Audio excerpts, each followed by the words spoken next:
Hey everyone, thank you all so much for joining us and for being here with us today.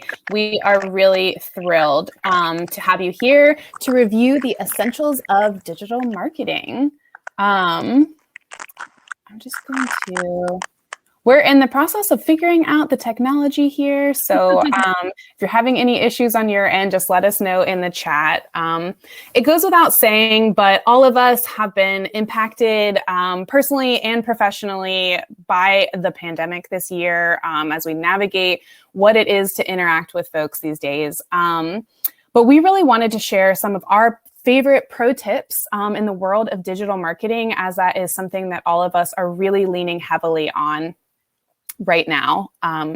Before we dive in, I would love to have all of you introduce yourselves and your business, maybe drop a link to your website or to your Instagram over in the chat on the right-hand side of your screen. We really want all of us to have a chance to follow each other and support each other and kind of get to know each other a little bit today. Additionally, there is a question box kind of at the bottom of the screen. If you'll see kind of a couple options down there, there's one that says ask a question. We already had at least one person ask a question about whether or not there will be a video recording of today's conversation, and there will. But you can go ahead and add a question in that area, or you can add a question in the chat if that's easier for you. We will try to maintain an idea of what's going on in that chat, and Chelsea's going to help us keep an eye on questions as we go through our conversation. We really want today's talk to be interactive, so no question is too small or too silly. Please just let us know. All right, we're going to pause at the end of each section for questions, as well as we'll walk through a couple of them at the very end of today's conversation as well. So to kick off our introductions, Sam, will you introduce yourself and the Richmond experience? Oh, snap. Sorry. We've got muted.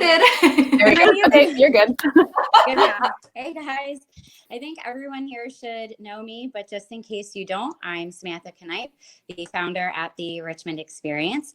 I've had the pleasure of working with a lot of you to promote your businesses over the last several years. As you know, the Richmond Experience is the locals guide to the best of what to see, do, eat, drink, and experience in Richmond. The RVAX membership is the best way to stay in the know about Richmond's social scene. Over the last 4 years, we've grown our social media community to more than 65,000 followers across our platforms, and our weekly newsletter email subscriber list is now over 2,000 paying members. So we know what it takes to build an audience, and we're here to share tips with you guys today on how to do the same. To help with that effort, we also have Alicia here from RVAX. Hey y'all, I'm Alicia, and I'm the managing editor and media director at the Richmond Experience. I joined the team in early 2020 as Sam and Sean, the founders of the Richmond Experience, began to grow their family. We've been able to grow our team as well. So I'm super excited to be here today. I've worked in media for the past 5 years. I've worked in SEO, content creation, email marketing, social media, a little bit of everything, and I'm really excited to talk to you about it. Thanks, Sam. Thanks, Alicia.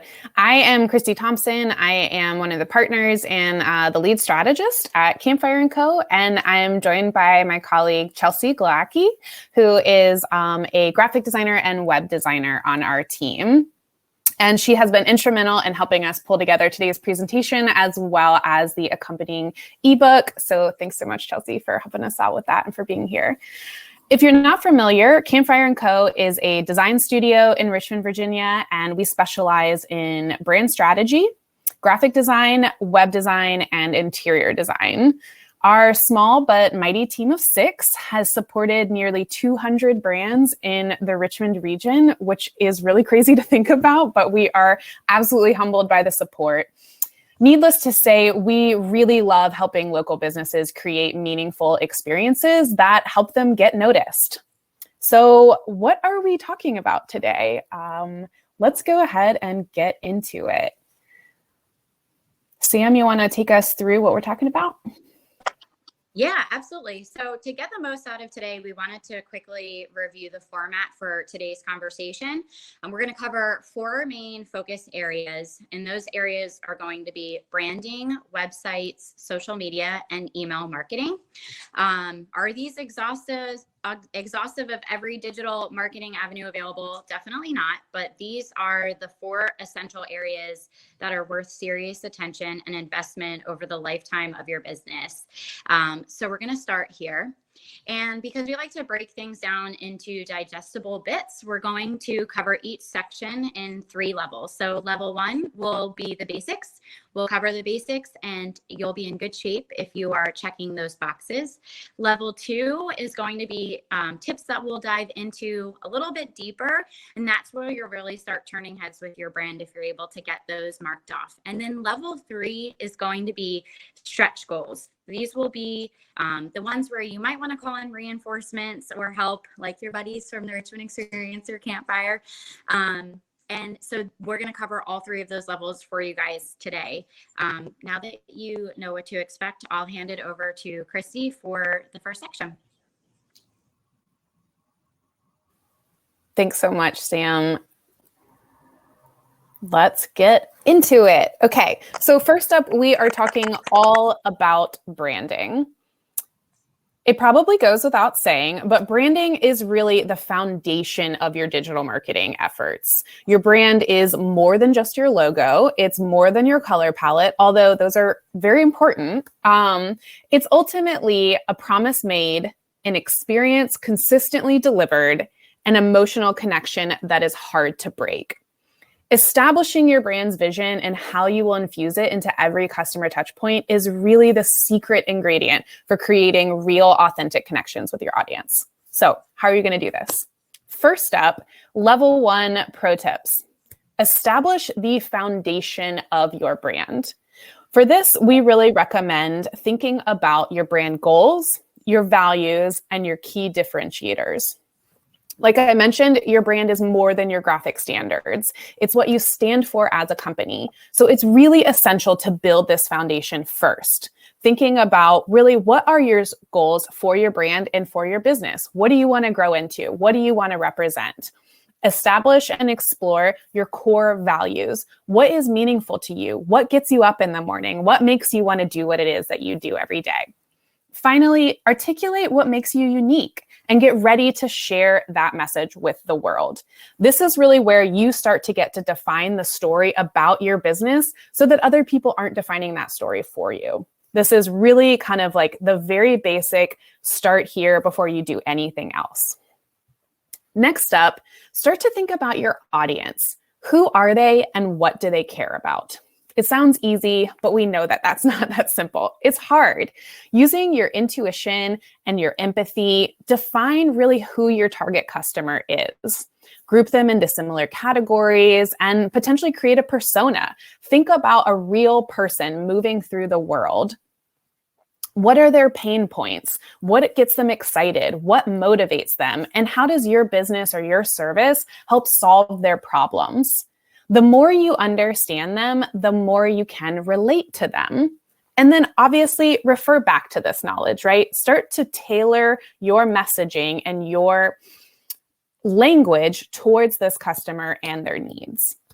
If you don't have an idea of who your customer is just yet, you can use, like I was mentioning, empathy and intuition. But if you're an established business, you might know some things about your audience already, and make sure to think about that and integrate that into your branding and marketing efforts.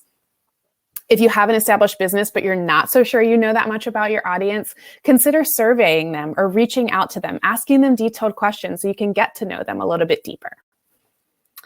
Finally, for our level 1 branding tips, if you don't already have a logo, you can DIY a simple set of graphics. Just make sure to set some standards and be consistent. The key to a DIY brand or creating a visual identity without a designer is really being consistent. Having those standards for colors, typography, and logo use, this really allows your audience to get to know and to kind of understand what it is you're going to show before you show it, or when they see it, immediately attach it to who you are as a brand. Avoid the temptation to create something new every day and pull it back to your brand standards. Brand recognition and brand awareness is really built from consistency and repetition. So even if it's not perfect, as long as it's consistent, you are going to start to build momentum. So level 1, not too hard, right? Let's dive into level 2. This is where you're going to start to set yourself apart from the pack a little bit. First up, you in level 1 talked about establishing your brand foundation in terms of your values. Now we want to think about like breathing some life into your brand. What is your brand's personality? If you want to push your brand beyond the page into the real world, if your brand was a living, breathing person, who would they be? Would they be a passionate world traveler who loves to tell stories and try new things? Would they be a quiet but influential leader who really knows how to listen? Or maybe a vibrant jade of all trades who loves to learn new things? Give your brand a full set of personality traits, motivations, and a specific tone of voice. Start to embody this person when you're speaking from your brand. This is really where you start to become a really unique brand in your industry to set yourself apart. Next up, procure a professional logo mark and graphic standards. So I know I just said that you can DIY it, but to take your brand to the next level, working with a pro is going to give you the opportunity to create a logo and identity of your dreams. The right design team for you will be able to provide perspective, expertise, and an organized process so that your final brand embodies your personality and appeals to your audience. Not to mention, a set of brand standards and files will allow you to employ your brand in a professional and cohesive manner.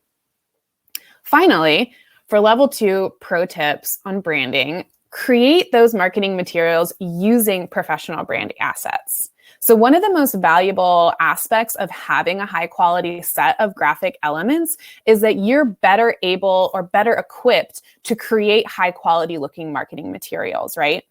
So you can leverage templates, you can think about Canva, you can think about tools on social media, and then you've got all of these assets you can fold into those pieces. It's so much easier to create those elements when you're starting from a high quality set of standards. All right, level 2. So we're good with that. Now we want to graduate to level 3, right? So this is where it starts to get really fun and interesting. We're thinking about you're maybe a little bit more established of a company. This is really where you want to start to lean into these ideas. First up is a professional brand strategy. We talked about exploring your values and differentiators and audiences in level 1 and 2, which is absolutely something that you can work on and do on your own. But as we all know from working in small businesses, exploring entrepreneurship, this can be extremely difficult to do on your own, especially if you have any kind of tiered leadership or hierarchy or multiple team members. Really having a professional help you facilitate that conversation can be extremely valuable. Next up, think about maybe potentially building out a more comprehensive brand manual. So if you've got more than one marketing person on your team, it might be time for something a little bit more comprehensive. So this is going to provide specific and detailed instructions on how to use your brand assets, not just what they are, but exactly how to employ them in your brand's voice and in your brand vision. This is extremely helpful to help keep bigger teams on the same page when work is delegated across multiple people or multiple teams. Next up, start to think about your additional brand touch points. So these moments, we're thinking about presentations you give, emails you send, packaging details. Every single one of those moments is an opportunity for you to create a branded experience for your customers or your clients. You have the ability to do this in so many moments. And oftentimes it's these simple details or these simple moments that adding a little bit extra flair or a little bit extra detail is really kind of just all it takes to set you apart from from a competitor or someone else in your industry. Next up, think about connecting with a professional to design important marketing materials. Not every marketer is a designer. Actually, most of them aren't, and that's perfectly okay, right? We want our marketers to focus on strategy and implementation, but we don't necessarily need them to do everything and to be our designer as well as our marketing team. A pro designer can really alleviate your team's internal workload and ensure each brand detail is super polished and personal. Consumers are extremely savvy these days, and they are expecting the details to be thoughtful and intentional at every stage of interaction with a brand. Finally, consider the biggest part of your potential brand touchpoint is if you have a brick and mortar space and applying your brand to that interior. A physical space provides you with the opportunity to expand your brand into a fully immersive experience. Consider some of your favorite spaces, right? Every detail tells a story, from the materials to the lighting to the way someone greets you when you walk in the door. These are the touch points that really take good ideas and turn them into beloved brands. Okay, so now we've gone through all 3 levels. Let's take a quick look of what this really looks like in action and what local businesses are doing an amazing job of killing it with their brand execution. First up, the Jasper. If you guys know the Jasper, you know how much they care about the details of their brand experience. From the materials and saturated colors of their interior, to the laid-back attitude of the bartenders, to the unexpected details like the comedy track that plays in their restrooms. These moments make for such a layered and unforgettable brand experience. Their restaurant is so much more than a great cocktail menu. It's this fully immersive moment where you leave and you realize that you've never been anywhere like that. That's what we're talking about when we mention brands really considering every touch point. Another great example is the recent rebrand of Kerrytown Cupcakes. They have embraced this playful and cheeky personality that they had far before they ever updated their brand, right? They built on this brand personality that they had embraced. They started using bolder language, like if you've ever seen their truck driving around town, has a big "bite me" sign on the back of it. Their packaging is really cheeky and cute and bold. They've got this great Instagrammable mural on the front of their building with these like brightly colored sprinkles. And it's really encouraged their customers to become loyal brand ambassadors. Also, talk about knowing your audience. Have you guys seen Kerrytown Cupcakes Harry Potter Week? They leaned in hard to something that they knew that their audience loved, and it's really paid off. It's created this huge social media and in-person buzz that happens every year that customers look forward to, that gets shared all over the place. And it really just started with them listening and realizing, hey, we did this one thing and our customers kind of liked it. Let's make that something really special and just really run with it. It's an awesome example of them paying attention to who their audience is. Finally, the guys at High Point have really figured out the secret sauce to creating a true lifestyle brand. They're so deeply authentic in their brand voice and their interior experience that it really comes across in every touch point. They create a meaningful atmosphere that you can't help but want to be a part of. I actually know a lot of women who I see rocking High Point gear, and that is definitely not because they get their haircut there. It's because they love what the brand represents. And that's a pretty impressive brand achievement. So there are a couple other examples here or resources of items to keep in your brand toolbox. Obviously, I think a lot of us know about Canva, but that's an online tool for templates for creating graphic pieces, as well as we love using Dropbox as a cloud storage system for your brand files and just making sure those are accessible to everyone. Okay, so now we've covered our branding pro tips and essentials. I've got just wanted to pause for just a second if there were any specific questions on branding. Chelsea, did we see anything come up in the chat? No specific questions on branding, but there was a question that came up that I thought we'd just say out loud. Sure. This presentation, someone asked if it would be available for viewing afterwards. And actually, this will be recording today's workshop, and we'll send a link out for everyone if there was something that you want to go back on or something that you missed. So I just want to say that out loud. Great. All right, so I will pass it off now to Sam to take us through social media. Thanks, guys. I'll be covering social media. Surprise, surprise. Your social media presence allows you to connect with customers, build a community, communicate important information, sell to current customers, garner feedback, and generate new business. Social media also creates the opportunity to digitally collaborate with other businesses, amplifying your audience reach. So let's talk level 1 tips for social media. First, you want to create an engaging and informative profile. Set up your profile so that it serves your audience. Include pertinent information like your address, your telephone number, website, hours of operation, current practices or procedures, and any special details customers need to know. You want to make it as easy as possible for your audience to purchase your product or service. The next step is to keep this information accurate and up to date. I think we all know that we've had to pivot a bunch during this time. And so keeping all of your information up to date and relevant, routinely verifying that the information in your bio is up to date and that your links are working. A broken link is a quick way to send your customer away if they can't get to where they are looking to go. You want to figure out what your look is and then stick to it. Along the lines of what Christy was talking about with branding, well-branded and cohesive social media feed is key to increasing brand awareness. Your look can be a photo style, a graphic treatment, or a pattern of post types. Just make it yours, and whatever you decide to do, stick to it. Next step I would suggest is to be consistent.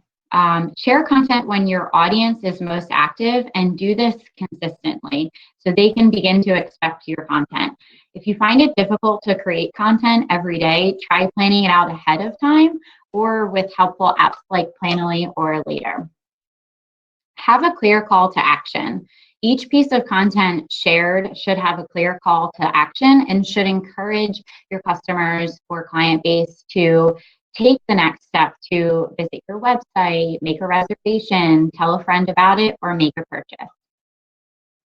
That covers level 1. So let's dive into level 2. Next, you're going to want to engage with your audience. You build an emotional connection when you respond to comments and engage with your audience. Responding to comments or questions encourages the behavior.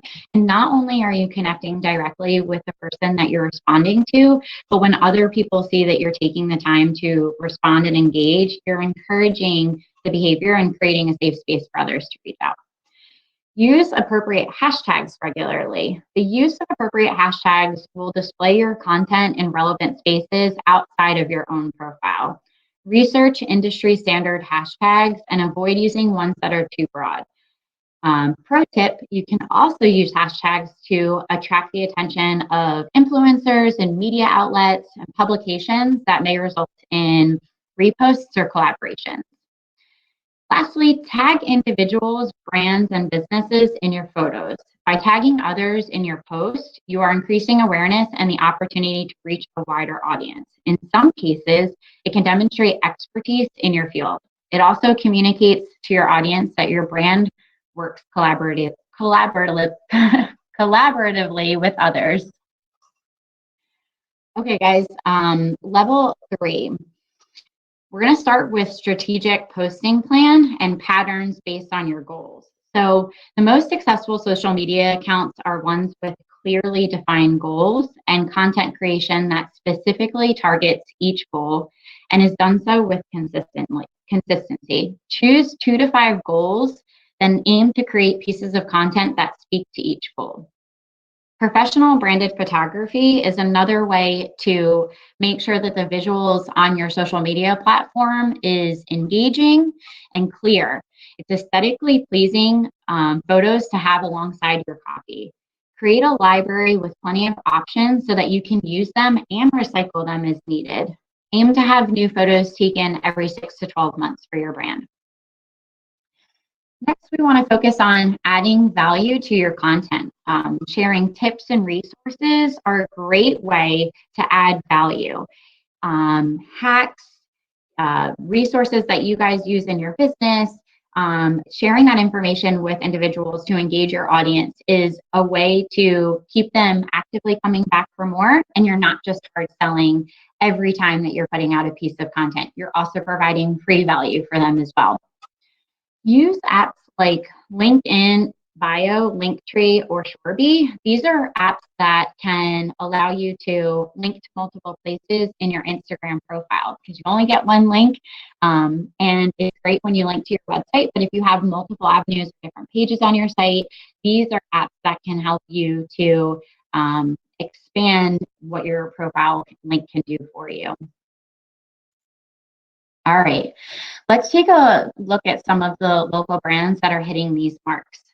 We outlined here Ever Better. We really love this brand because they began telling us their story long before they even opened their doors. As a matter of fact, they had like a completely dilapidated building that was so not cute to look at.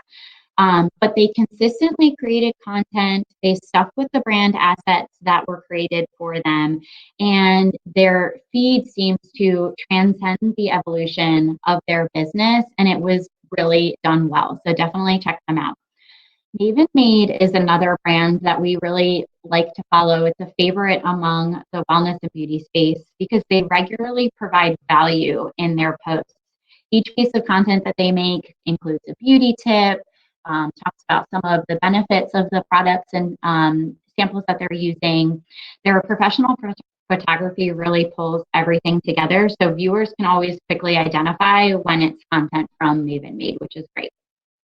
And then lastly is Campfire & Co. And yes, we are definitely going to highlight our buddies here, no shame. Campfire & Co. shines because their content is intentional and planned out well in advance, creating an appealing aesthetic and a cohesive look despite featuring a wide variety of brands in one feed. Professional photography and true to brand copy creates a feed that is truly #goals. So before we wrap up the social media section, I just want to share a couple of the tools that we discussed that can help you with your social media. We mentioned Linktree, LinkedIn Bio, and Shorby, which are all great tools to make your Instagram profile work harder for you. Planoly and Later, we personally use Planoly at the Richmond Experience. Those are content planning tools that allow you to schedule content in advance. It helps you to control the look of your feed and even auto posts for you if you'd like. And then if you feel like you need more support beyond that when it comes to social media visuals or building your audience, obviously us at the Richmond Experience and our friends at Campfire & Co. would be happy to help you guys. So that wraps up our social media section. We'd love to hear any questions that you guys might have surrounding social media before we move on to websites. And just a reminder, if we aren't able to get to everyone, we can definitely circle back at the end as well. Of course. So we just had two that came in that we could maybe touch on before moving on. We had one question asking about the Instagram algorithm specifically and kind of what metrics should they be paying attention to know if their content is quote unquote working or not. Yeah, absolutely. So I think the best measure is actually measuring against yourself. And so if you're spending time weekly or monthly taking a look at your content, you'll be able to see patterns in the content that you're posting to see what's working and what's not.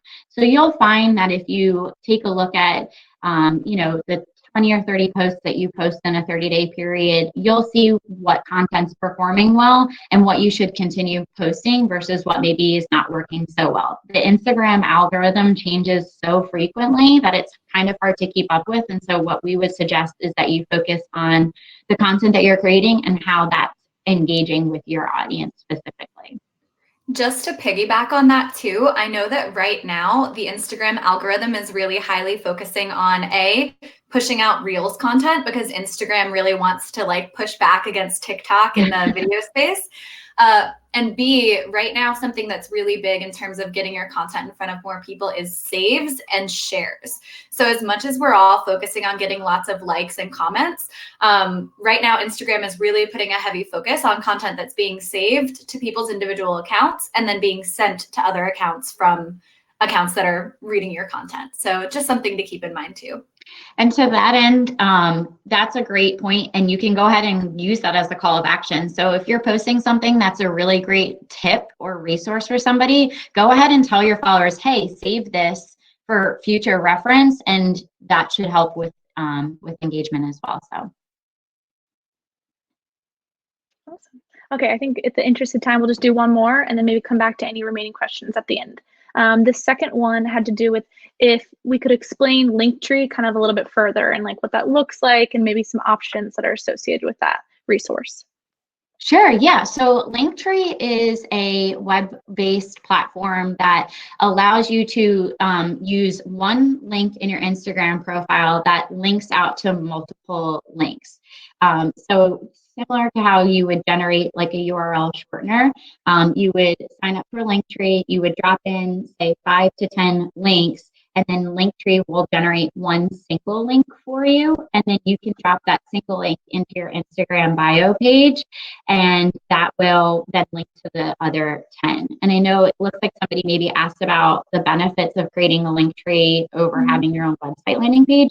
You can do both. I have found that sometimes the analytics through these platforms are a little bit better. They help you track how many clicks per each link that you've had, whereas sometimes depending on your website platform, that's not closely tracked. So it just depends on what your preference is. But if you do want to create a landing page on your own website with links to multiple places, that's also an option for you as well. Great. All right. I think that is all the questions for social media. Awesome. I think we're up on websites next. Amazing. Sam, I always think back to the social media workshop that you gave at RebelCon a couple of years ago and how I literally still to this day, like weekly, use tips from that conversation. So keep an eye on Sam and what she's up to anytime she's speaking about social media, because there's so many good nuggets. Okay, but now it is time to focus on websites. So if branding is, in my mind, considered the foundation of your digital marketing, then I'm going to say your website is basically your front door, right? It is often the first place your audience interacts with your brand, and you've got a tight 15 to 30 seconds to really make the right impression. So let's make sure that impression is a true beacon of your brand and your personality. To get started, really straightforward, level 1, make sure that your website is sharing an obvious description of what you do, who you do it for, and how to hire you or buy from you.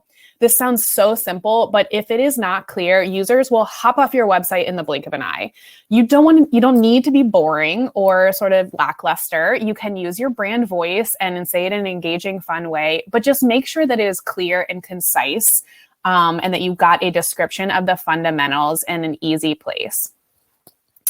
Next up is obvious calls to action. So there are some, I feel like, themes that you're going to see in our conversation today. And one of these is calls to action, right? That when we talk to our audience, we don't just want to tell them about us, but we want to tell them what to do, right?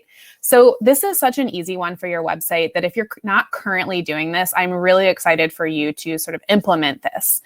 Your website exists for a reason, and that reason is to encourage action. Book an appointment, reserve a table, call for more information, sign up for a newsletter. These are actions, right? And we want your audience to know exactly what you want them to do so that they can do that, right? Like Sam was just saying about, if your goal is to get people to save your post, why not just tell them that, right? We don't have to make it super complicated. Let's just ask our audience for the action that we want from them. It really, really does help. And it works. Links to social. So if you're putting all of this effort into creating a really beautiful social feed, a really thoughtful, engaging experience on social, make sure that you are promoting that account in multiple places and make it obvious, obvious, obvious. You want it in your header, maybe your footer, maybe both, your contact page, just whatever you do, don't make it hard to find. Next up, make sure it is easy to get in touch, right? If one of the major actions you want from your visitors on your website is for them to contact you, let's make it easy, let's make it obvious, and let's link to it often. Customize your contact form by asking unique questions that encourage strong leads and make your life easier, right? So your website is not just for your users, it's also for you, and it can make your life easier with just a little bit of thought and intention. Additionally, if you have other contact information you want your audience to be using, your phone number, your email address, put those babies in multiple places, especially your footer and your contact page. Lastly, for making sure it's easy to get in touch, be diligent about responding to inquiries, right? So one of the things that we all hate is when we feel like we fill out a contact form and we're just not really sure whether or not we're going to get a response. And the reason we feel that way is because a lot of people just don't reply. So one of the ways that you can truly differentiate yourself is just by being extremely diligent about responding to inquiries quickly. Okay, last up for level 1, capture contact information from interested people. If you have visitors coming to your site who are willingly going to give you their information, take advantage of it and make it easy to find. This is a true story of literally yesterday. I was looking through this leadership organization's website that I very much was interested in learning more about and getting their emails and knowing when their applications were. And I could not find an email sign up on their website anywhere. And that's crazy because I wanted to give them my information so they could actively advertise to me, and I couldn't find it. So make sure that you are making it easy for people to give you their information, especially if you are using an e-commerce site or you're selling products online. This is an absolute essential thing you need. Okay, so we've gone through the basics, and let's take it one step deeper.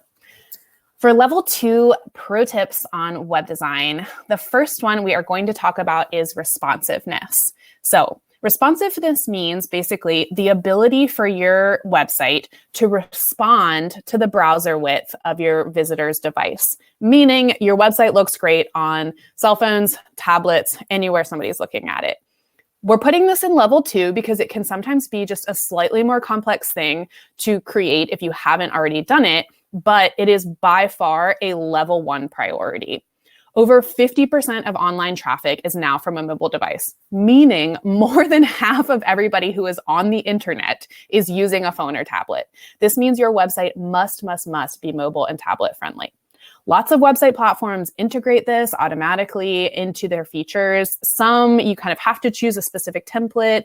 And if you're on a custom coded website, you might have to do this custom.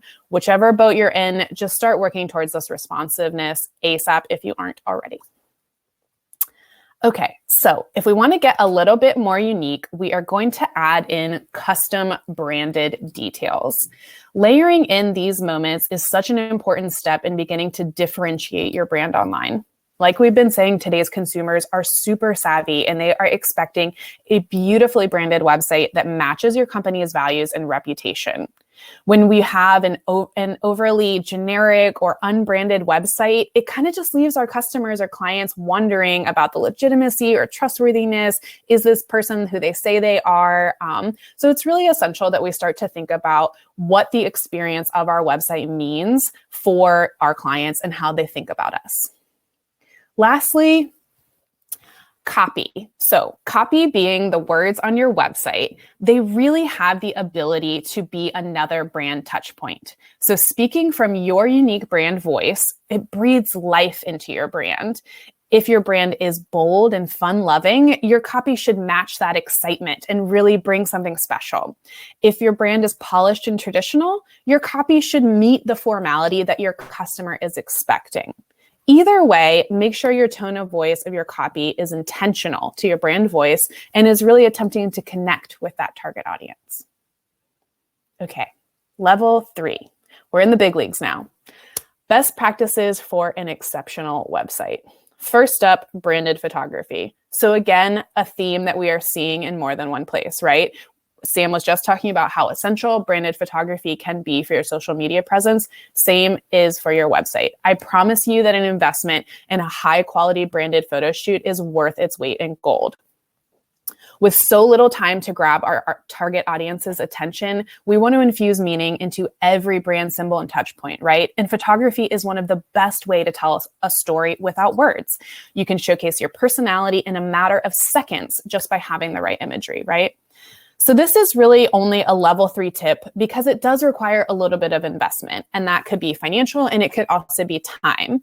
But a great photo shoot will provide you with a library of branded content that you can use online for your website, for your social, for your marketing materials. And if it is thoughtful and well done, it will be something that you can use for a long time. Campfire invests in branded photography maybe every year or every other year, but we still use a fair amount of the images from our first photo shoot about 4 or 5 years ago. So it really does have a lot of longevity. Next, your site is looking amazing and it is time to start to create some added value content. Again, this is something that is building on exactly what Sam was talking about in social media. So as we start thinking about what other elements can we provide to our audience so that they are coming to the places where we can talk to them and create connections with them, as much as we want to do that on social, we absolutely want to do that on our websites. So creating valuable content is one of the best ways to keep audiences coming back to your website. Like Sam mentioned, that added value content can be anything from a blog post, an article, a video, an ebook, a workshop like this one. Whichever format you are sharing tips and lessons learned, you can really make sure that content is relevant to your audience and in alignment with your brand or industry. Finally, give it a beautiful and prominent home on your website and then tell the world about it via social or your other marketing channels. Okay, to wrap up our website section, I really want you also to eventually, when you're ready, explore the idea of custom functionality and features on your website. The more you customize your website experience to match the needs of your users, the more they are going to enjoy that experience, right? Making it easier for them to find what they need means that they are going to stay longer and more likely to make a purchase or reach out or do whatever that action is that you want them to be doing, right? Adding custom functionality could mean making it easier to sort or find content, or it could mean adding really special one-of-a-kind design details that really set you apart. This step will likely require a design and development partner, but it could be well worth the investment if you are in a competitive market and you're really trying to capture your audience when they're looking at multiple competitors online. Okay, let's take a look at a couple examples of who's doing a great job of this. All right, they didn't make us say this, but we love the Richmond Experience website. It is designed with their audience in mind at every turn. They have really obvious calls to action on every page. They are engaging and have well-branded imagery. They've got an extremely fun and memorable brand voice, and they've got multiple dynamic displays of content, right?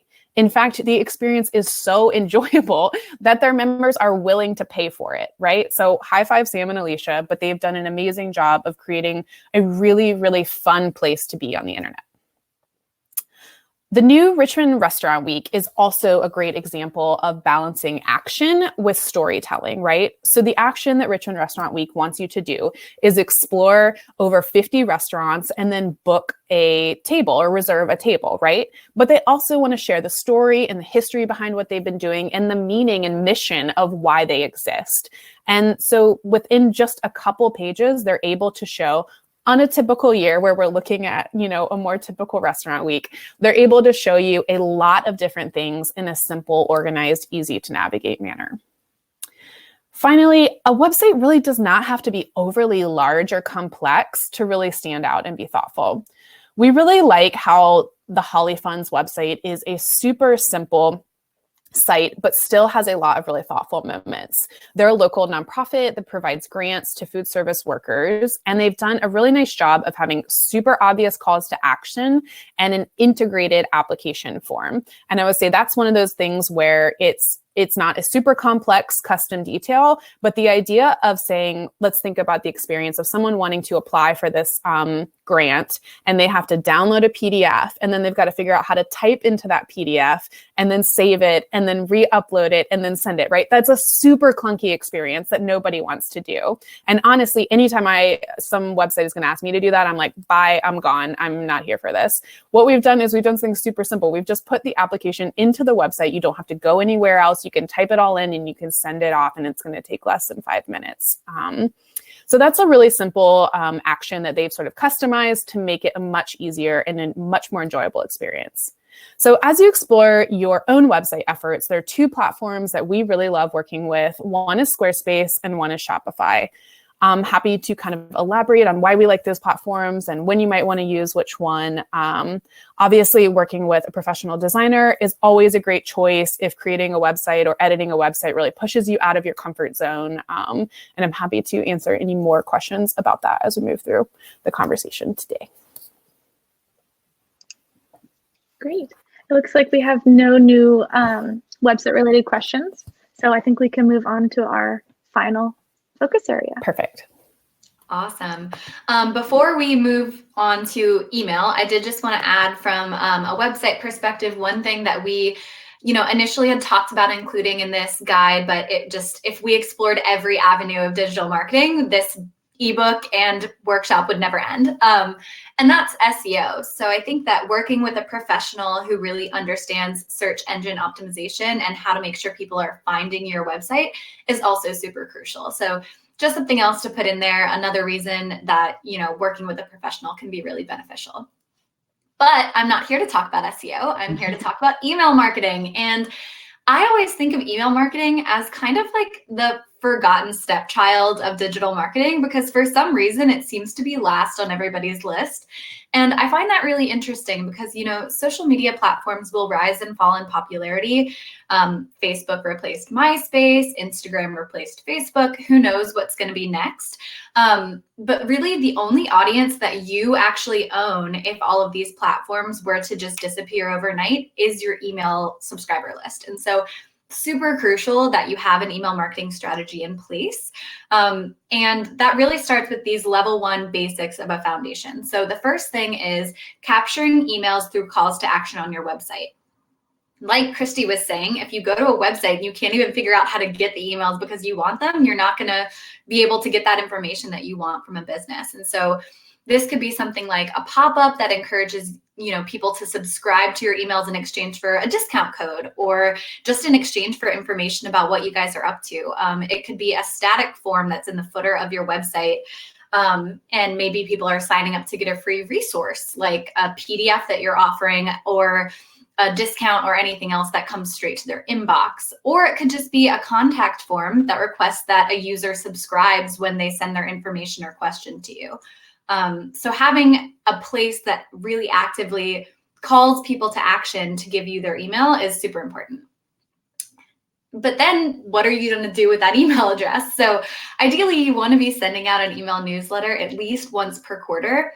I like to recommend monthly if possible, or if you have enough going on. So it's kind of like social media. You don't need to post every day if you don't have something to say. So really, once every month or every quarter, you want to be sending out an email that says, here's some recent projects that we've done, or here's some recent work that we've completed, or highlighting some timely news. So maybe that's a sale or a promotion or a campaign that you're doing, any seasonal offerings that you might have, events that are coming up, things like that. I think that, people are giving you their email address because they want to hear from you. They don't want to hear from you necessarily every day, but they want to hear what you're up to. They care about your business. So really giving them that information is key. And then including calls to action throughout the email, so that could be a button that says read more. Maybe you give a little glimpse into something that you've got more information about on your website. Give them a reason to click through. Maybe it's an ad for a limited time only deal, or an offering for some sense of urgency, again, call to action.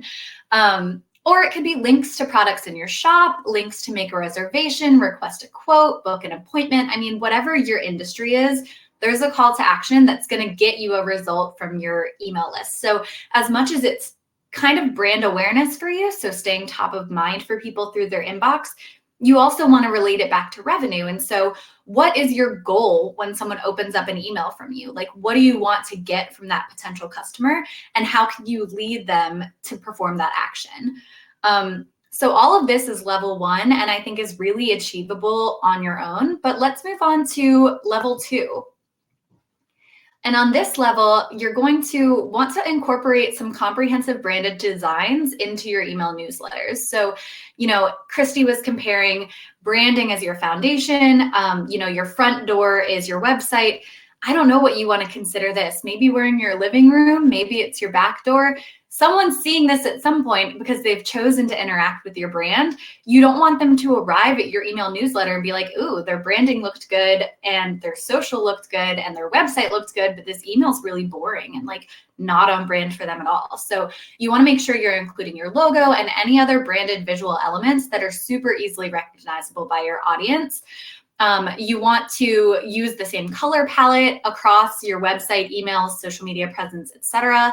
And you want your messaging to be really consistent too. So, like Christy said, branding is not just your logo and colors, it's also your tone. It's the personality of your brand and how you interact with and connect with your audience across platforms.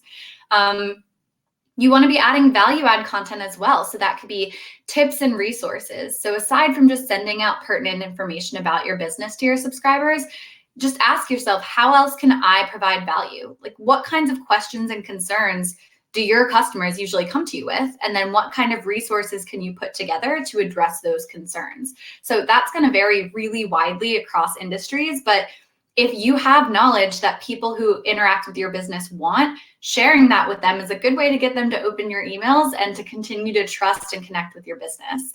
So think things like checklists or blog posts or anything like that.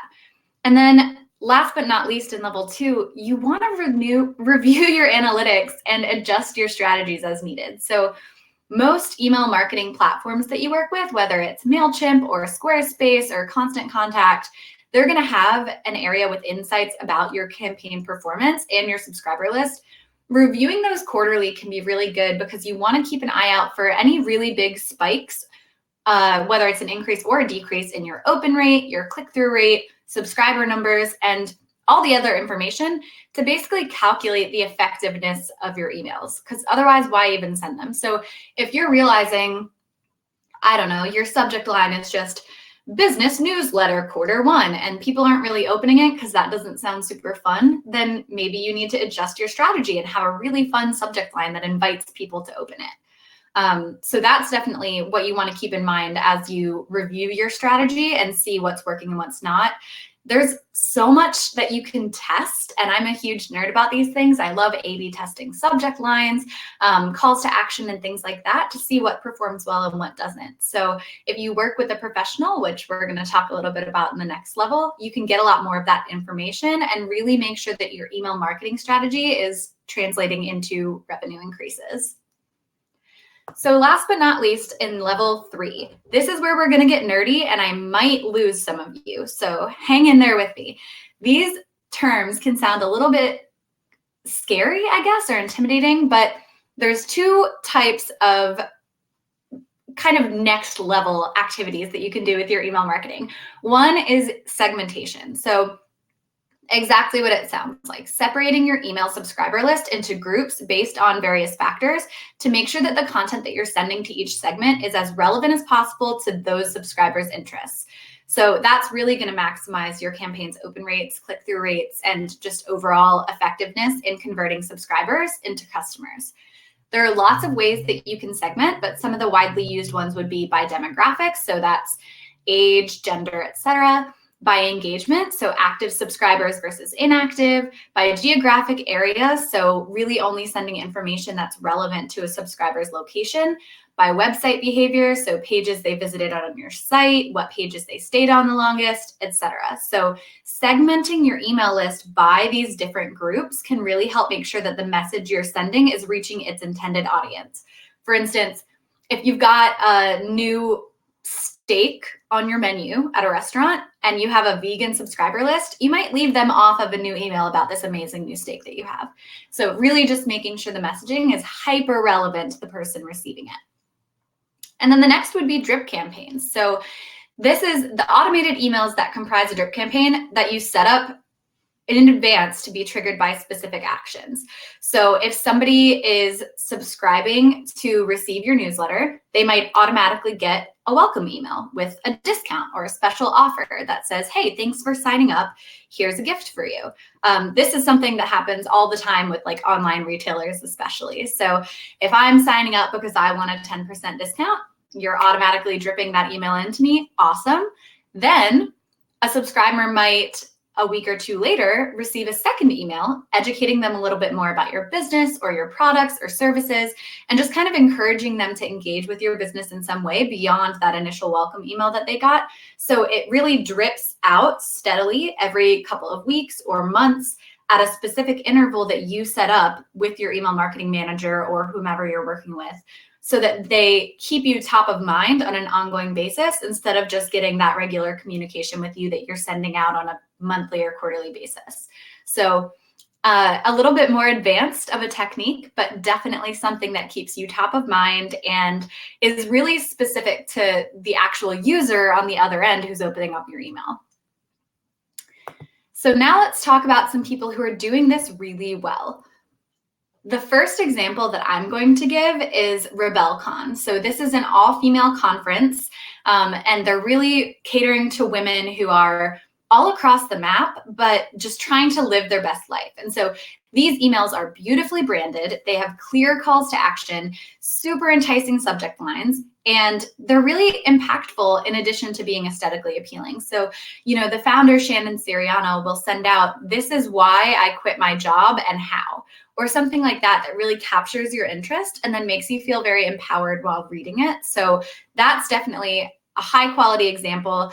I would also say when you read these emails, you feel like you're a part of a community and you feel more compelled to attend Rebel events and be around these people who are super like-minded. Another great example is Hardywood Park Craft Brewery. So they send out insider-only information and early access to sales, which are huge incentives for craft beer nerds. So you really want to subscribe so that you know in advance, like, okay, I'm going to show up on this day and get this release before they announce it on social media. That makes you feel really excited about opening their emails. And then, you know, not to pat ourselves on the back too much, but the Richmond Experience emails that we craft each week to our members really provide them with need-to-know information in a beautifully designed format, thanks to our friends over at Campfire & Co. So we're really proud of our email list, and it's honestly what our members are paying for. So, you know, depending how informative and impactful you can make your email marketing campaign, it can quite literally impact your revenue in dramatic ways. As far as the resources that I recommend using to have a really impactful email marketing campaign, I think MailChimp is one that most people kind of gravitate toward. It's super user-friendly and very intuitive, super easy to use. They've got some great templates already in there that you can start with. But again, working with a designer who can kind of craft an email template that's a really comprehensive branded experience is a great way to keep things consistent across platforms, as we've discussed. Constant Contact and Squarespace email, I'll admit I'm less familiar with, but are also pretty popular options. Really, the only difference here is going to be how intuitive the interface is and how much each one costs. So that's what I've got for you here on email marketing. What questions do we have?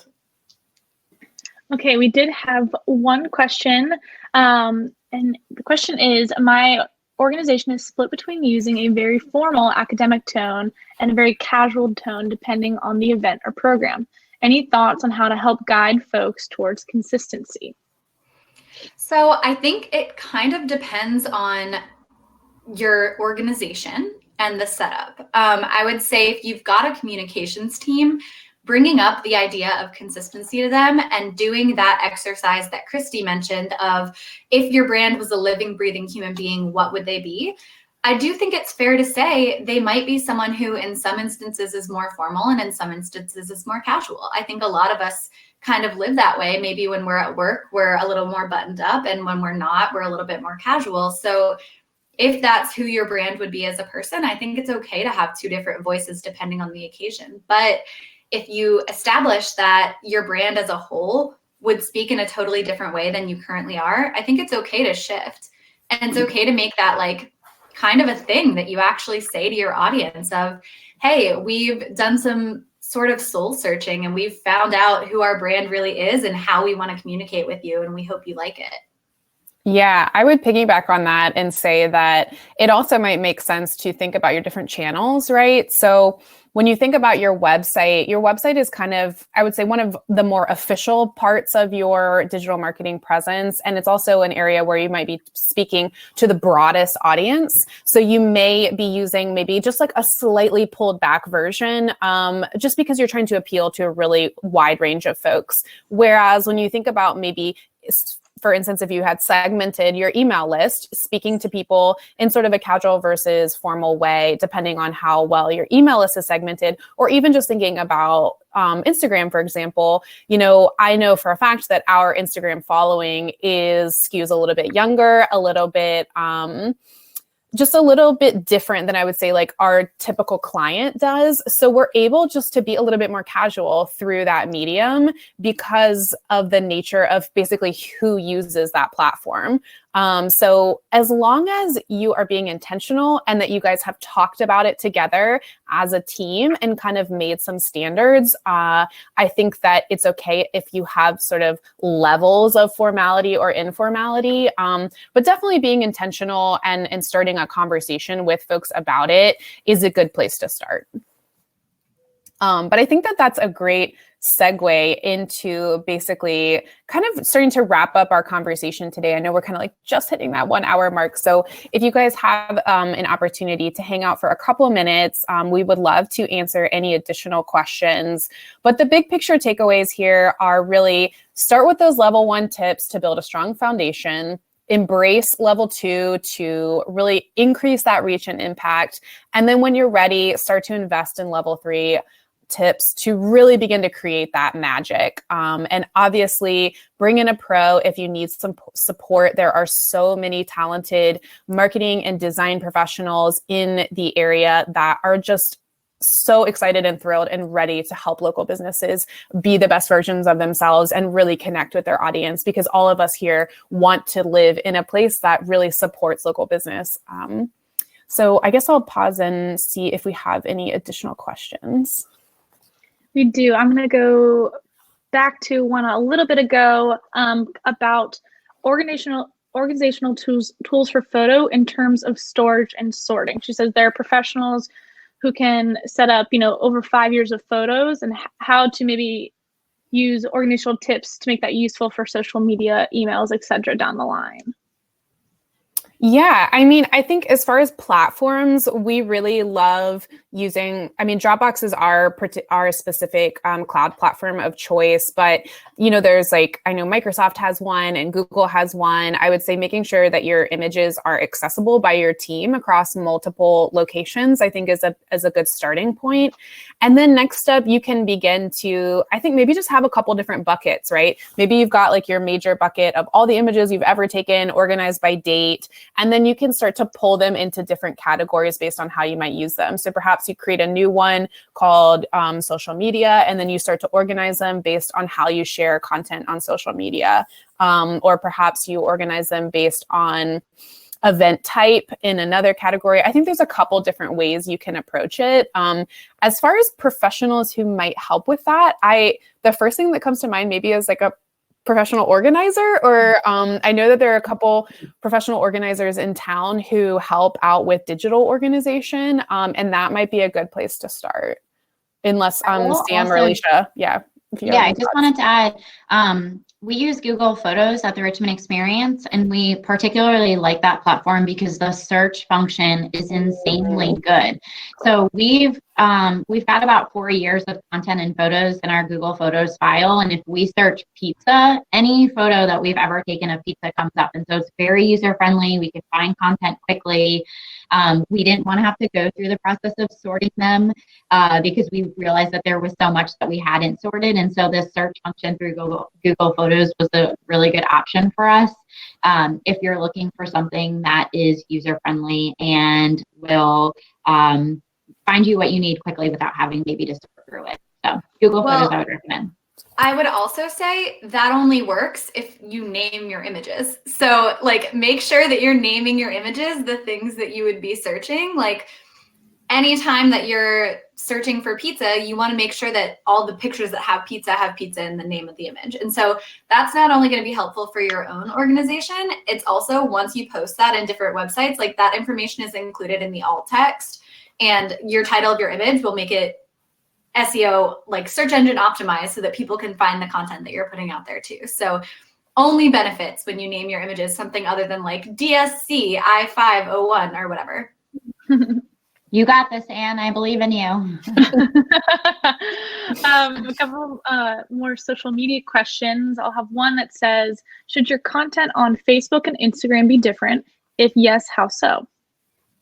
Yeah, I actually think that if you have the capacity to create different content for Instagram and Facebook, that's great. We definitely have seen the shift of your audience being maybe a little bit older on Facebook compared to Instagram. And so you have some creative space and wiggle room to target your different audiences. If you don't have that capacity, no worries. You can definitely use the same content across platforms. But yeah, I would say that if you have the capacity to do it, I would recommend that you do, but you don't have to. I would also say, since on Instagram, you don't have the ability to click through, it can be really helpful to share anything that you want to be a direct link on Facebook, in addition to maybe adding it to your link tree on Instagram, or using the swipe up link if you've got 10,000 followers. So, you know, when you're trying to get certain things out there that are maybe like a longer read or just a little bit more interactive and you want people to click through to something, definitely useful to share that on Facebook in addition to sharing, you know, that really beautiful content on Instagram. Yeah. And lean into the platform's strengths, right? So Facebook, I think, has a lot more strength in like promotion of events. You know, that's one where you can create an event, people see who's coming, they can invite others. Whereas Instagram, like we were saying, has a harder time with links, right? So if you want to share something that's very like visual, then I think Instagram is a great place to do that. Whereas Facebook kind of has other strengths. So you can kind of lean into which platform you're sharing on based on the strengths of that platform. Mm-hmm. In terms of, that's a good one, segue to another question, kind of on the promoting aspect. What are some best practices on boosting posts and paying for ads? Where to do it, how much to spend, etc. Any thoughts? We could do an entire workshop specifically on paid ads. You know, this question is tough because it really varies across platform. So for instance, boosting on Facebook can be helpful because Facebook obviously owns Instagram and you can boost across both of those platforms with the same spend. But honestly, this is something that is really worth leaving to professionals, because otherwise you're oftentimes just throwing money at the wall and seeing what sticks. You know, unless you're really, really familiar with the exact audience that you're targeting, you know, really, really confident in your messaging and your call to action and exactly where you're sending people, and you're ready to track the performance and adjust as needed. And this is, if you're going to pay for an expert, this is an area to do it. I think that's really good feedback, Alicia. Everything that we've heard from other workshops and experts that we've talked to is that typically the spend is a lot higher than you think it is to get the results that you want. So it can be, if you're starting to spend hundreds of dollars promoting something on social, which in the grand scheme of things is not a huge amount of money, but can seem like a lot at the time when you're experimenting, that it can be really helpful to just say, let's talk to an expert and have them give us advice. It's also worth considering, like, your audience is very smart. And if they see that something is sponsored, they're going to be a little bit trepidatious approaching it. And so it's also worth considering what's worth investing in. Is it more, does it make more sense to invest in a local influencer who is trusted in the community and like sharing your, you know, products or services or offerings or whatever with them and their audience? Are you going to reach more people? Is it going to be more impactful? In my own experience, yes, but it really just depends on your ultimate goals. Yeah, that's great. Okay, I think we have one more question. And this one is a little bit more specific. Recognizing limited resources, in which order would you recommend getting to level 3? A new website, professionally designed marketing materials, or professionally designed newsletter? And this is from Anne. Yeah, I think that's a great question. And I think as, small and medium-sized businesses, we're always constantly kind of reprioritizing what we want to do with our resources at a given time.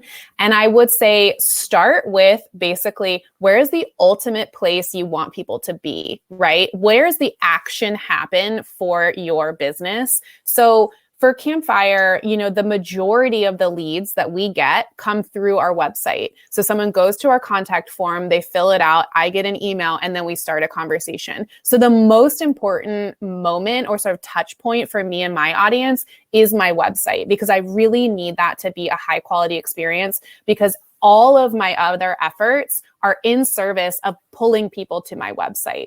So I would really start with where it is that you want your action to happen. And I feel like because I know a little bit about your business, I think that the majority of your clients are booking online. And so I would say that booking experience is your most important touch point. So I would start there, and then you kind of expand out to say, okay, how do I get people to my website? Once you've kind of established an experience that you really like for that booking moment, what's the next thing? Is it another part of your website? Is it that email list because that's how you're getting people to the website? Is it your marketing materials because you want to invest into like some advertisements or something like that? But I would really start your investment in the place that the most important action happens. Alicia and Sam, you guys have anything to add to that? I would completely agree. And yeah, knowing Anne's business specifically, I definitely think that she captures new clients through social media and her website. And then I think people that have already been clients are through her newsletter. And so, Anne, if you're seeing a lot of people book again through your newsletter, and you feel like that's really where you're seeing a lot of like repeat customers, but also a lot of your business is coming from repeat customers, then that would be a good place to invest. But yeah, just take a look at it. And I think that Christy gave some really great points. Yeah, that makes me think about that you might, if you're also kind of wondering about that decision yourself, that looking at your analytics is a good place, right? So if you know where people are coming from and you realize, okay, a lot of my followers or a lot of my traffic hits, whatever, are coming from Instagram, I think I'm ready to like invest a little bit more effort into that experience because it's clearly pulling people to my site. So taking a peek at your analytics in different places could also maybe help target where you might want to invest some effort. Okay, so we're like about 10 minutes over. I would love to just, if anybody else has any questions, certainly let us know. If you don't already have a copy of the ebook, there is a link at the bottom here if you guys want to grab a copy of that. The Richmond Experience and Campfire & Co. are obviously here to help you guys out as you engage in your digital marketing efforts. If you have any questions about basically what we might be able to do or what we might be able to offer beyond our conversation today, we'll drop our,